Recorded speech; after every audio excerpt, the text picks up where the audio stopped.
All right, okay. So I guess we can start now. So hi again, everyone, and welcome to our webinar. Thanks for joining us today. This is going to be the 7th webinar of our series so far, and it's the 4th one that's going to be focused on our multi-market international research. So building on top of our previous work, today we're going to be going into some greater depth about this transitory phase of the coronavirus outbreak that we're in, as we kind of head in the direction of normal life in a lot of these markets. So before we kind of get into the data, just a couple of introductions. My name is Verna, and I'm a Strategic Insights Manager here at Global Web Index, and I'm based out of New York. So joining me from London is my colleague Chase, our Trends Manager. Hi, everyone. And we also wanted to mention that all of the research we'll be discussing today is freely available in the form of a white paper on our Coronavirus Content Hub. So you can access this directly from our website, as well as on the link that's shown here. And there you'll also be able to find blogs, white papers, and other additional studies that we've done all around the coronavirus outbreak. So I would encourage you to have a look if you find the insights presented today interesting. And also, just in the interest of time, we won't be able to be taking any questions live, but if you do have questions during this webinar, please email them to trends@globalwebindex.com, and we'll try to get back to everyone as thoroughly as possible. Thanks, Verna. Right outside yours sounds pretty busy.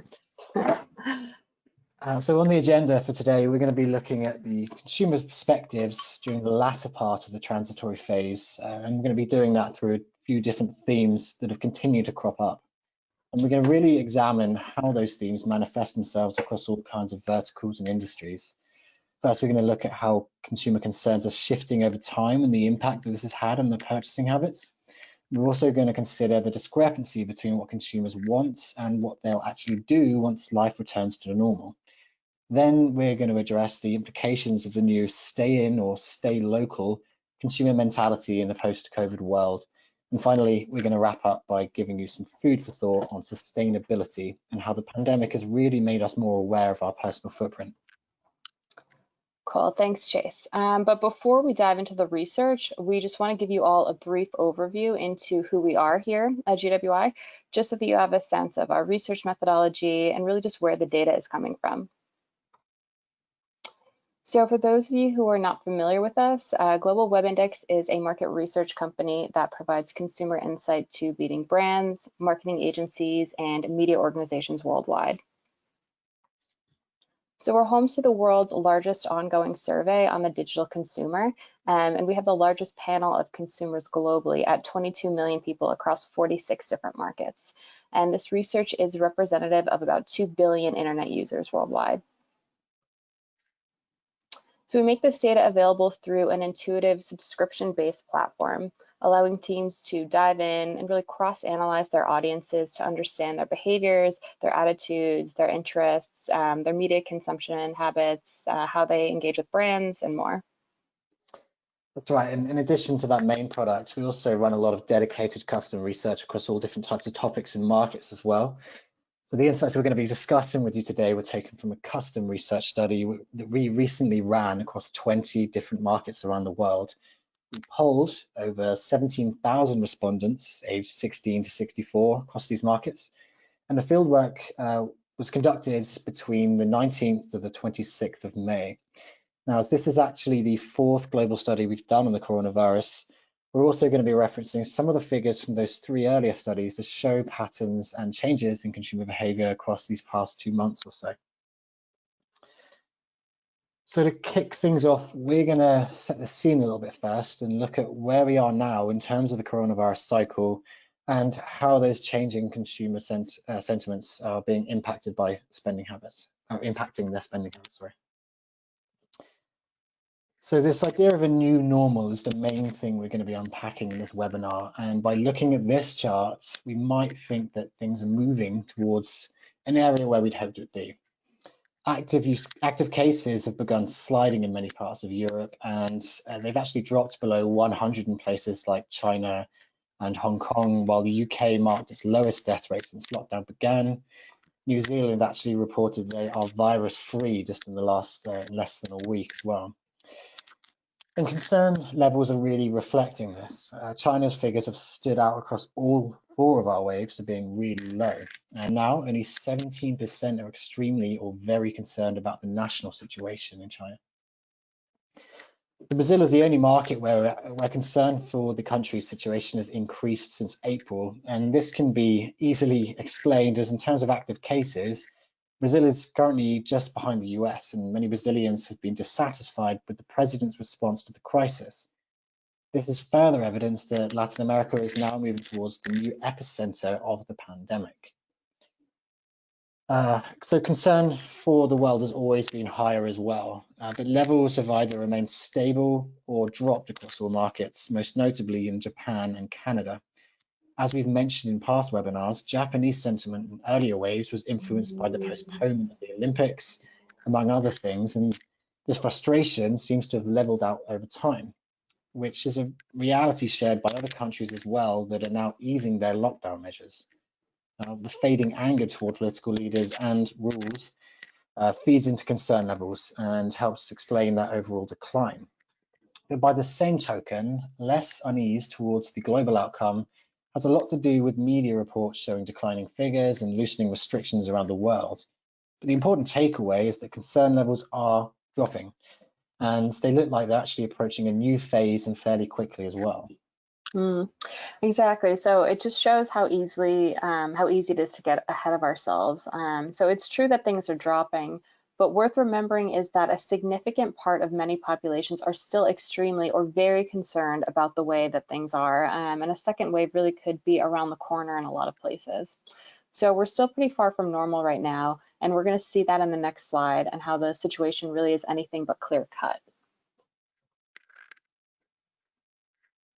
So offering a contrast with what we've just seen, this chart shows that optimism is down as estimations for the expected length of the global outbreak climb up.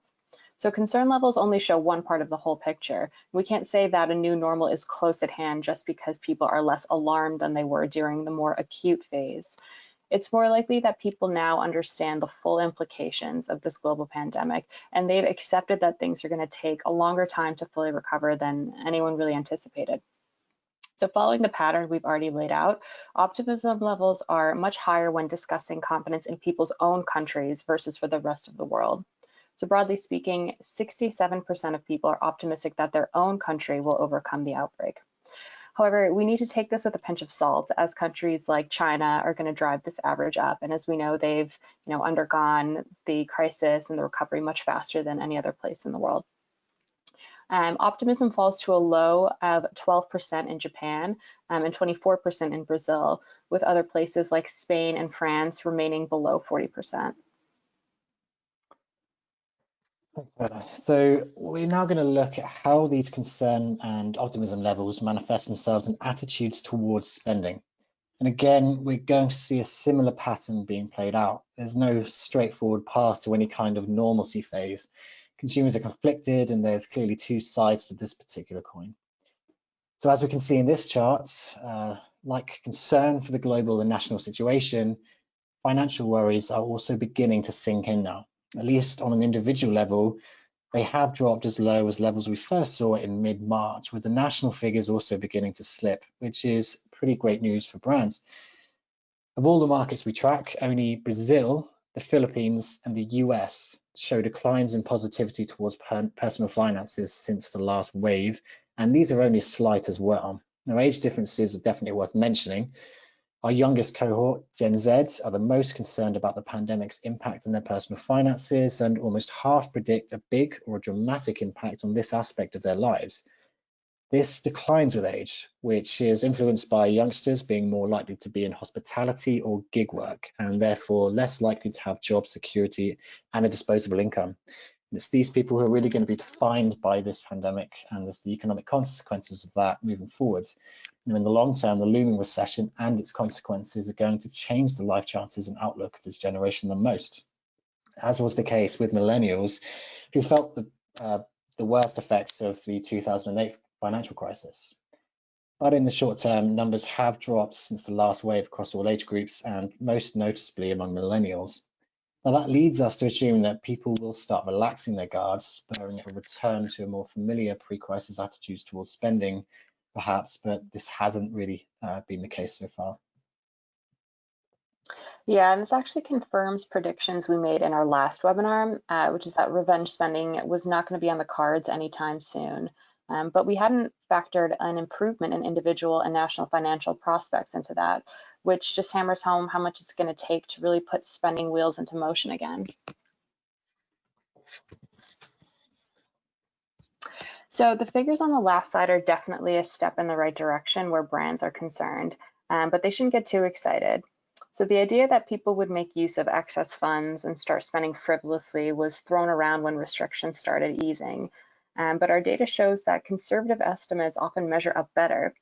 So as many as 8 in 10 people across our trended markets still say that they're delaying big purchases, with high numbers also looking to cut back on their day-to-day spending. So many brands and products still risk being cut from the list of usual purchases.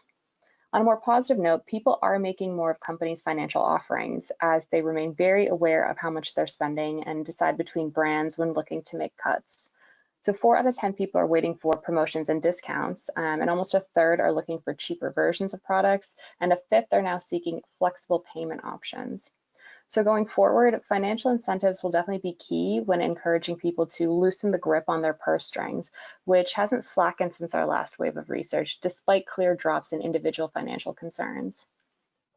That's right, and as we've seen in the past, financial crises often lay the groundwork for a more minimalistic and careful mindset. Our data shows that this is likely to be the case even as the economic situation improves, with people instead becoming more receptive to bargains and more fearful about not having enough financial reserve in place for future setbacks like this one. So consumers are implicitly telling us that the return to normal spending habits is further away than initially thought. They have more confidence in their personal finances, but the last month has made little difference in their inclination to make large purchases. Fewer consumers are delaying buying items in several of these categories, but the differences are only marginal. In the case of flights, luxury items, and vehicles, the numbers have actually risen slightly. China offers a good example of spending attitudes throughout the transition phase, actually. Back in mid-March, 23% of Chinese consumers said that they would resume making large purchases once the outbreak decreased in their country. But despite the nation's recovery, this has risen to 25% of consumers in the latest wave. So it's clear that people are clinging to conservative spending attitudes for longer than they'd first planned, and that many aren't keen to remove the safety net even once the outbreak has been contained more in their country. So though certain aspects of our life may go back to normal, mindsets will take much longer to transition, which adds another layer to this phase of the pandemic. This shift can be accounted for in the literal or economic terms, but also mapped out in the consumer psyche, which paints this phase as more of a marathon than a sprint. Yeah, that's a great point. But adding to this, the chart also shows us where the main opportunities lie in the short term. And in the last month, it looks like people have become more open to buying personal electronics, clothes, smart devices, and insurance. Though major purchases like cars might have to take a back seat for a while, there is hope for several other products categories in the coming months.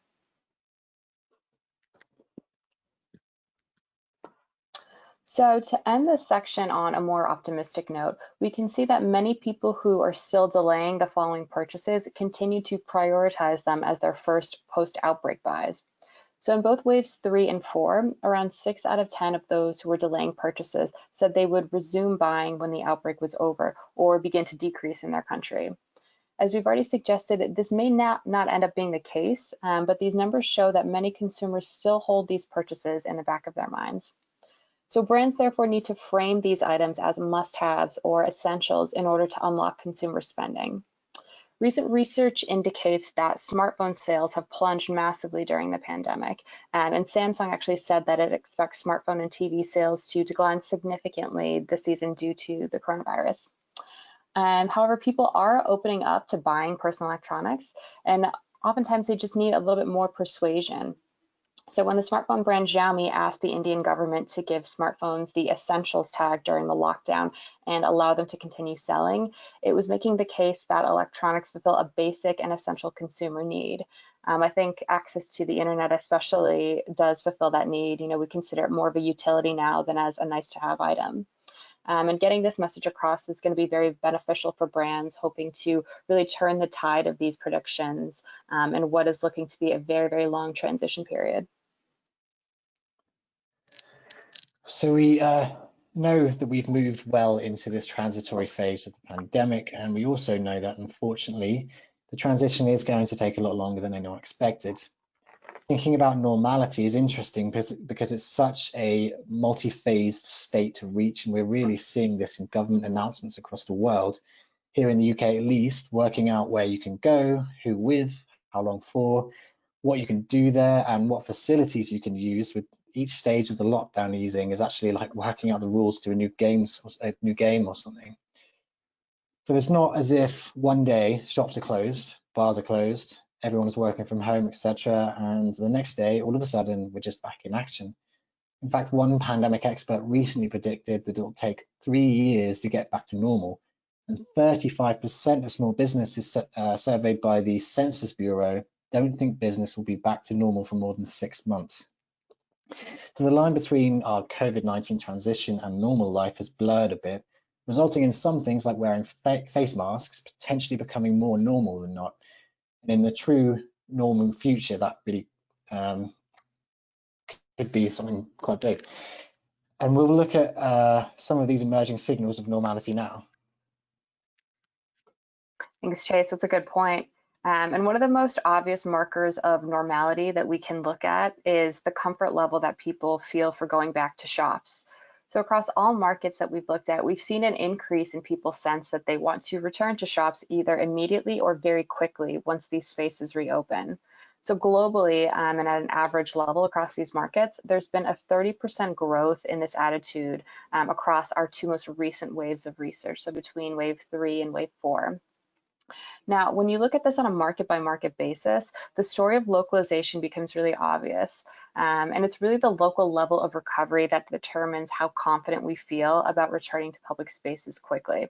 So for example, in China, where people went through this crisis long before any other country, consumers are among the most ready to return to stores very soon. And the increase in this desire between waves 3 and waves 4 of our study went up by over 50%.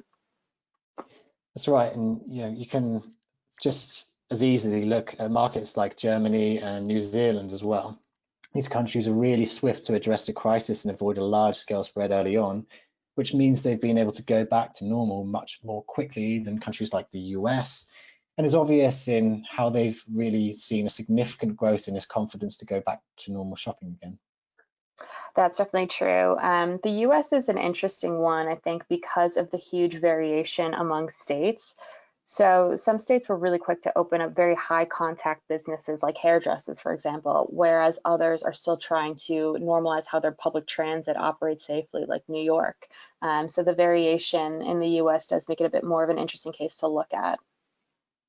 But what's also important about this story is that while intent to go shopping again is significantly in the up, the same isn't true for other major public spaces.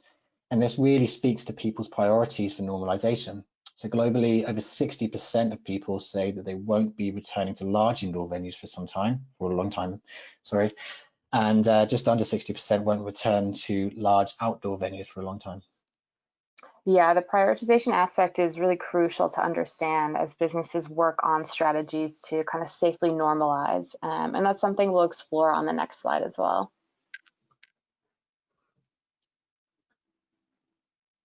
So when we look at what consumers feel are their biggest priorities for normalization, when it comes to public spaces and events anyway, it's definitely in line with the behavioral change we saw earlier.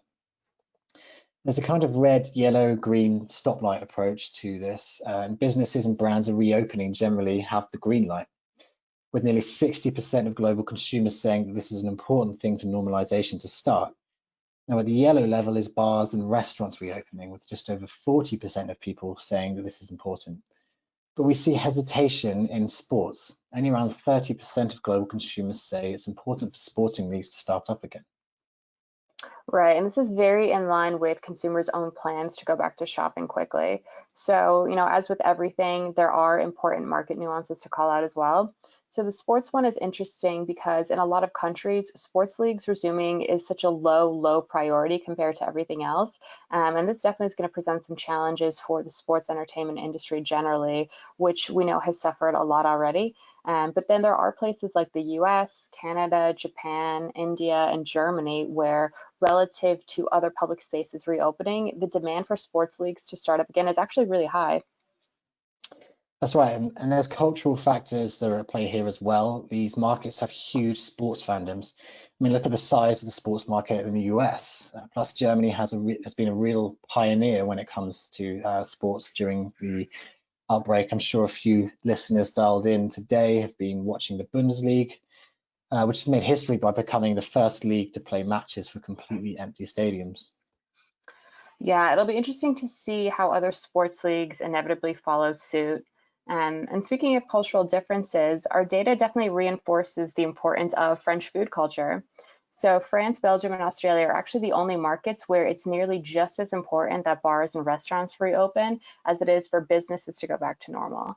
And France is actually the only one where where this metric is actually truly equal. Cool. So we know that people are increasingly getting comfortable with going back out into the world, but what sorts of measures are consumers expecting businesses and public venues to take in order to make this transition safer and to build confidence? Well, the number one thing that we've seen is a demand for regular sanitization of facilities. 2/3 of consumers say that the safety factor is most important to them, followed by social distancing measures around 58% and the provision of hand sanitizer around 57%. These are all fairly standard and perhaps apart from the social distancing, maybe not too disruptive to businesses. The next one on the list is something that's a huge cultural shift for consumers in the West, which is the mandatory use of face masks.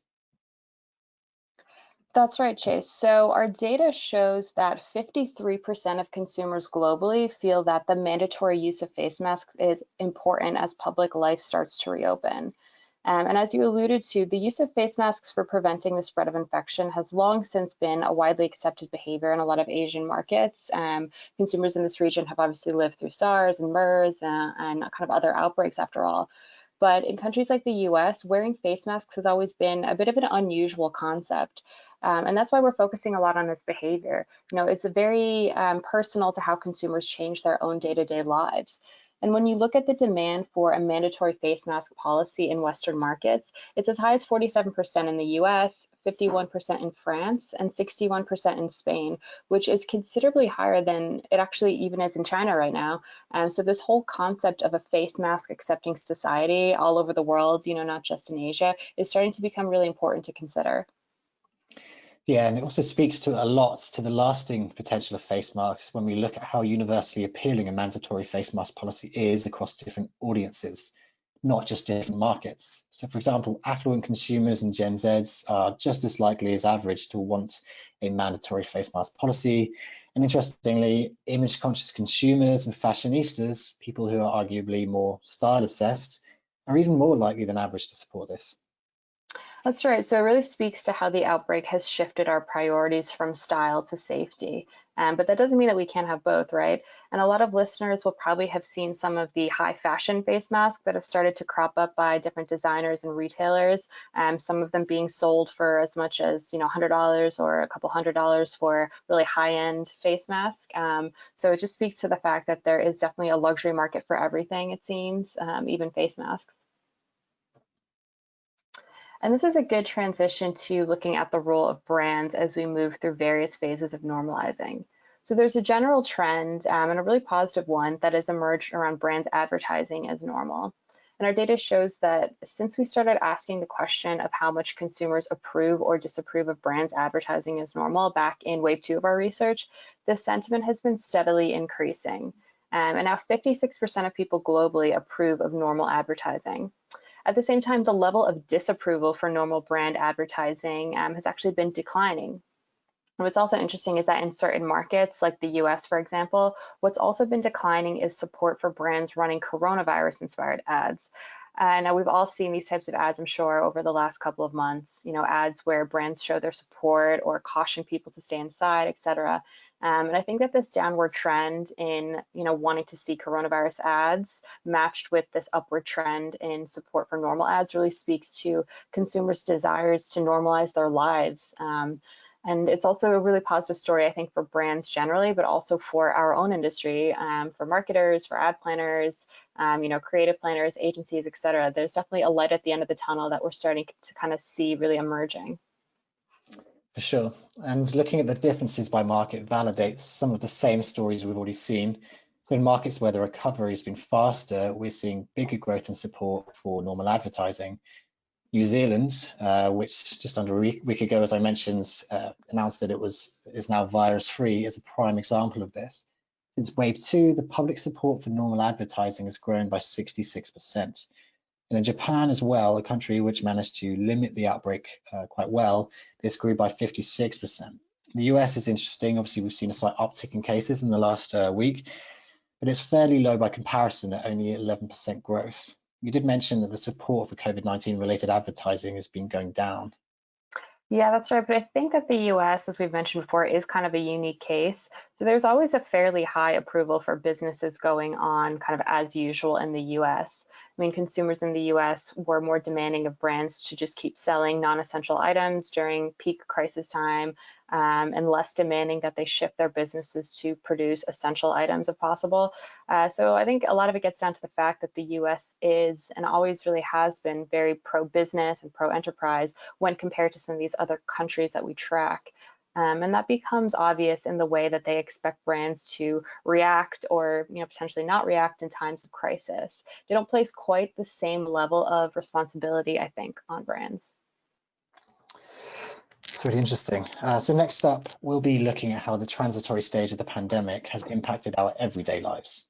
The stay-at-home message that became something of a motto for the pandemic has really left its mark on how we will go about certain travel and leisure activities once restrictions are lifted. So in this section, we'll be talking about the implications of this new stay-in and stay-local consumer mentality. Right, so staying in or staying near is manifested by our newly formed leisure habits. So the impact of the COVID-19 lockdown has been immediate and kind of detrimental to a lot of the leisure venues that we once visited on a regular basis. And so regardless of whether, for some this is the gym, while for others it's the cinema, or, for others it's the pub, the effect has been felt really across the board. And the question is, are we really only adapting to the current situation? And, once we have the chance, are we just going to revert back to the way our lives were immediately? Or will this adaptation period potentially prove long enough to be our new reality? So obviously this is far from a black and white situation, and it's hard to answer that kind of question, but the data can guide us a little bit. So here we've identified some key out-of-home activities that consumers say that they're going to be doing less of once the outbreak is over. And we've also cut the data by people who were regularly engaging in these types of behaviors prior to the crisis. So that's the darker purple bar that you can see there. And what we found was that generally among people who were more regular engagers of certain out-of-home activities, like they were going to the gym regularly, or dining out regularly, etc., they're actually more inclined to do these things less often, or they say they will once the outbreak is over, versus just the general public. So there is a risk that businesses might lose some of their most enthusiastic consumers, once the outbreak is over and we return to normality. Yeah, and our data really points in that direction as well. Restaurants are probably going to feel the biggest impact in post-COVID world, with 4 in every 10 people saying they'll be eating out less often. But cinemas, fast food outlets, and pubs aren't far behind. These are all busy, high footfall public spaces that rely on strong occupancy rates to operate efficiently. So there's little wonder that consumers will avoid these places for quite some time. And we can see that the biggest reductions are planned by the most loyal customers. So players in the hospitality sector should be constantly reassuring consumers not only about safety measures taken, but also about the value of visiting those places and how that value is still there, especially when consumers are quite careful with their spending these days. But it's worth highlighting that the extent to which these activities will be reduced varies strongly by market. For example, consumers in each of our 20 countries are planning to reduce eating out at restaurants the most, apart from Ireland, where people are most likely to visit pubs and bars less often. And that's pretty telling, given that, as we're going to see later, Irish consumers have been the most avid at-home alcohol drinkers during the pandemic, after the UK, of course.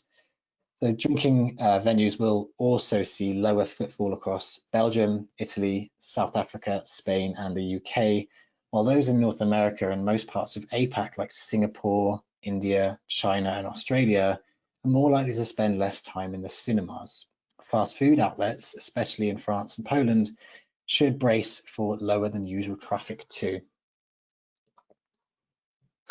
Thanks, Chase.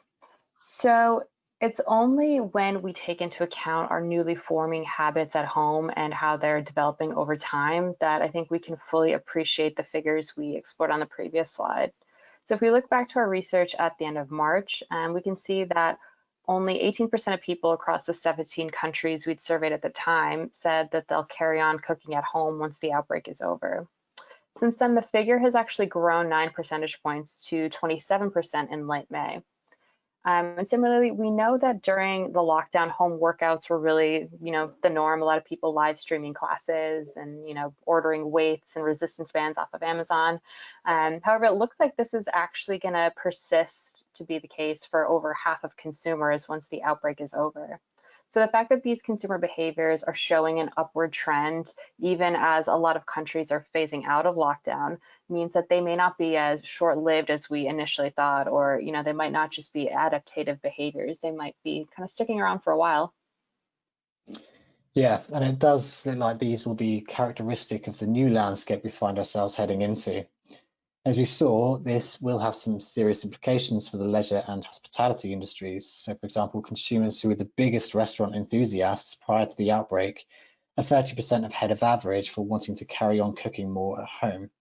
Likewise, people who visit the gym regularly are now more likely to say that they're going to continue exercising at home once the crisis is over, and also that they're going to cancel their gym memberships as well. So while some of these behaviors are driven purely by avoiding risk, others are convenience-based, and it's often those convenience-based driven behaviors that consumers may not be so willing to revert back to once back to how they were pre-outbreak. So I mean, you can probably agree with me that some aspects of the stay in reality aren't so bad after all. Yeah, definitely. I mean, it gives us a lot of extra time. We don't have to commute to work for most people, I think, so it gives you a bit more time to yourself. But of course, we can't guarantee that the sentiment we see in our research now will actually translate into reality just yet, although it's a good indication of the challenges that the leisure and hospitality industries are going to face going forward. So certain players in the UK, like the Gym Group and Hollywood Bowl, are already preparing for lower cash flows and reduced occupancy, and they have started seeking financial support from equity investors. But it remains to be seen who can accommodate the new normal and who will have to make space for new players to emerge. So finally, we're moving on to some of the more fun stuff that we want to cover. And one more aspect of this stay-at-home life that we explored in our latest wave of research was alcohol consumption. So in the 20 countries surveyed, 14% of people said that they'd increased their alcohol intake during the outbreak, rising almost twofold among those who were regularly consuming alcohol prior to the crisis. So the fact that only 3% of non-engagers report drinking during the outbreak means that alcohol consumption is definitely accelerated, but it's really primarily among people that were already drinkers rather than non-drinkers starting to engage in this behavior. So we mentioned a few minutes ago that the UK and Ireland are at the forefront of this trend, while New Zealand, the US, and Brazil take a joint third place for increased alcohol consumption. And we also didn't find a strong correlation between levels of concern and increased intake, which means that it's probably not, worries associated with the outbreak or stresses like that that are making alcohol consumption go up. But perhaps it is just kind of related to boredom and the general lack of activity that's around stay-at-home life. Yeah, and some of us have done our fair share of exploring new brands and types of drinks as well, which provides opportunities for brands as consumer loyalties become a bit more fickle, either through lack of choice or just through a desire to try new things. In fact, it's around a fifth of regular alcohol drinkers who have tried new alcohol during the outbreak. Beer, or Budweiser in particular, has emerged as the most discovered drink at this time and by some distance from the rest of the brands that we've been tracking, with around a fifth of consumers have also started drinking Heineken and Carlsberg. What I guess many of you are wondering here is, do we expect increased at-home alcohol consumption to pose challenges to the pubs and bars post-outbreak? And as we've already covered, the answer is likely yes for some time, given that the markets where we're seeing the highest surge in alcohol consumption are also the ones that expect to visit the pubs and bars less often once the outbreak is over.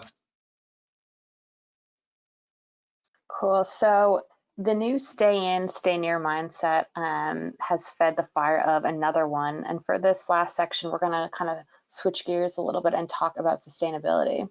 So the pandemic has definitely led us to challenge our past behaviors in many cases and question whether some aspects of our lives could be considered indulgent, maybe. And as well as going out too much and spending unnecessarily, it's definitely drawn attention to the climate risks associated with that kind of lifestyle. And this is the moment in time where eco-friendly attitudes have had the most opportunity to stick, I think. And now we'll consider the likelihood of this happening even more going forward. So we all know that flying and moving around are bad for the environment, but staying in more has always seemed like a pretty big sacrifice to make, especially now that the gap years and sabbaticals have become the norm. And in terms of the outbreak, many commentators have questioned whether some of the momentum achieved by climate campaigners would be reversed as we began to prioritize other things, like our finances, for example. Single-use plastic has also played a key role in the coronavirus response, so continuing to demonize single-use plastic appeared to be an unlikely outcome of the crisis. But staying in and flying less seem to have given people a new perspective. They've perhaps realized that decarbonisation doesn't need to be seen through a sacrifice lens, but instead gives them the opportunity to support local businesses and the environment. Taking the place of this lens is more broadly a more reflective and collectivist perspective on reality. We often see a much bigger gap between the responsibility people place on the companies versus what they're willing to do themselves. And in this case, the gap is barely noticeable, and less than 1 in 10 actively disagree that the coronavirus has altered their perspective on life. So when discussing this massive shift in sentiment, we can look to the news for context. We can't ignore the massive outbreak of protests taking place around the world in response to police brutality in America. The hashtag Blackout Tuesday was used by millions on Instagram last week, and social platforms are currently flooded with posts emphasizing the need for solidarity in light of these events. So both our data and examples in the media offer evidence of social and environmental injustices blending into one under the new activist mindset. And if companies haven't bothered toying with the idea of brand purpose in the past, this should definitely be something on their immediate radar. Yeah, that's certainly right. And this response does make sense, as business as usual is what made our world vulnerable to economic, social, and environmental crises in the first place, right? So now people have had time to reflect, and they're starting to think more about safeguarding the future, which, in all honesty, doesn't look too bright at the moment. So we might question whether expressed sentiment will convert into actual behaviors, but breaking down the bigger picture offers more encouragement, I think. And younger consumers may be already slightly ahead when it comes to adopting this attitude, but the discrepancy between ages isn't nearly as great as occasions where we've documented eco-friendly attitudes in the past. So the pandemic definitely appears to have minimized that rift between generations in some respects and prompted a more holistic outlook maybe on society and on life. So even when it comes to income and gender, the figures are relatively consistent across all major demographic groups. That's a great overall account of the paths many societies are taking and the attitudes they've adopted, which will hopefully cause us to take more responsibility for our surrounding environment. But as always, we do see big differences between markets. So countries in Asia Pacific like the Philippines and India are at the front of the pack when it comes to environmental awareness, while those in North America and Europe are actually lagging behind. And we have some insights into why on the next slide. So in 2019, before the pandemic, just under 2/3 of internet users in Asia Pacific and Latin America agreed that they would pay more for sustainable and eco-friendly products, which dropped to 43% and 39% in Europe and North America, respectively. So what this chart shows is that pre-pandemic environmental attitudes are the main predictor of increased enthusiasm at the moment, and that those who are less eager to support the cause beforehand will often take more convincing. But it also reinforces just how much perspectives have changed. Even among those who said that they wouldn't pay more for eco-friendly products before the outbreak, almost half now say that a company's sustainability efforts are more important to them. And 4 in 10 of this group also place higher importance on reducing their environmental impact and plastic consumption, which is huge. Very few places haven't felt the effects of this global stand against racism, with Europe and America in particular showing what can be achieved when people band together. Some of this passion will ultimately feed into other collective standpoints and amplify the need to protect the planet as well as its people. If climate campaigners have failed to turn heads in the past, the outbreak has challenged some of this unwillingness to participate in wider societal efforts. Though climate change activists received a fair amount of attention before the crisis, the portion of internet users wanting to steer clear of broader environmental and social movements seems to grow smaller by the day as collectivist approaches become a key characteristic of perspectives both during and after the outbreak. Yeah, I agree. And hopefully more of a shared plan for peace and prosperity will be part of our future. And it's certainly looking that way. With everyone so fired up now, is probably the best time to address some of these bigger issues like climate risks and opportunities, and really support the social causes that have gained a lot of traction among consumers over the past couple of weeks, and even kind of looking back over the past couple of years. Cool, thanks, Werner. So we've covered a lot of ground today, and we're going to wrap up by leaving you with a few key insights from the session. Yep, thanks, Chase. So we'll just leave you with 6 of the main takeaways to sum up our findings at this stage. So first off, we know that consumers have now generally come to terms with the situation. The expected length of the outbreak has increased steadily, but overall concern levels are kind of going down. And related to that, we're also seeing that concerns about the financial picture are stabilizing, at least when it comes to the closer to home perspective. So the impact of COVID-19 on personal finances and the local economy are not as dramatic now as they were expected to be earlier, though consumers are still quite wary of the global economic outlook. So in response to this, we do see kind of a glimmer of recovery in consumer sentiment when it comes to spending, but it's important to know that it's inching, not leaping forward. And certain sectors are making stronger movement towards it than others. So insurance, electronics, clothing, we listed those off earlier in the webinar. And people are more and more inclined to want to shop, and this is a big step towards normalization. So the main priority, as we've seen, are stores and businesses going back to normal. But on the flip side, sports and other entertainment venues definitely have a longer road to recovery as people are planning to wait a while before returning to any large public gatherings like that. And there's definitely certain measures that businesses and facilities can take to encourage a return of their football.